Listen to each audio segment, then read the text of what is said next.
લખતરના મોઢવાણા નજીક બાઇકને ટક્કર મારી નાસી છૂટેલી કારમાંથી ઇંગ્લિશ દારૂનો જથ્થો ઝડપાયો। લખતર તાલુકાના મોઢવાણા ગામ નજીક મોટરસાયકલ ચાલકને એક 4 વ્હીલ ચાલક ટક્કર મારીને મોઢવાણા ગામમાં થઈને સદાદ ગામ બાજુ ભાગી ગયેલ છે। મોઢવાણા અને સદાદ ગામના માણસો 4 વ્હીલ ગાડીનો પીછો કરે છે તેમ લખતર પોલીસમાં ફોન આવતા લખતર પોલીસ સ્ટેશનના જયદીપસિંહ રાઠોડ, કમલેશભાઈ વાઘેલા, મનોજભાઈ પુણેચા સહિતનો સ્ટાફ મોઢવાણા ગામ તરફ જઈ રહ્યા હતા। તે દરમિયાન મોઢવાણા ગામ નજીક પહોંચતા હકીકત મળેલ કે ટક્કર મારેલ કાર સદાદ ગામથી નાના આંકેવાડિયા ગામ તરફ જવાના જૂના માર્ગ તરફ સીમમાં નાસી ગયેલ છે અને ગામના માણસો પીછો કરે છે તેમ જાણવા મળતા મોઢવાણાથી આશરે 2.5 કિલોમીટર દૂર સદાદ ગામ તરફ આવતા જમણી બાજુમાં એક જૂનો ગાળા માર્ગ તરફથી ખેતરના માર્ગે આશરે 2 કિલોમીટર દૂર સફેદ કલરની 4 વ્હીલ કાર જોવા મળતા કારની તલાશી લેતા કારમાં કોઈ વ્યક્તિ જોવા મળેલ ન હતો। તેમજ ગાડીનો પાછળનો દરવાજો ખોલીને જોતા કારમાં અલગ-અલગ બ્રાન્ડની ભારતીય બનાવટની ઇંગ્લિશ દારૂનો જથ્થો જોવા મળેલ હતો,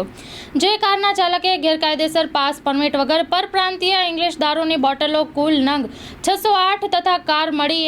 એમ કુલ કિંમત ₹6,58,095ના મુદ્દામાલ જપ્ત કરી નાસી છૂટેલ તેમજ તપાસના ખુલે તે તમામ સામે લખતર પોલીસે ગુનો નોંધી આગળની વધુ તપાસ ચલાવી રહી છે।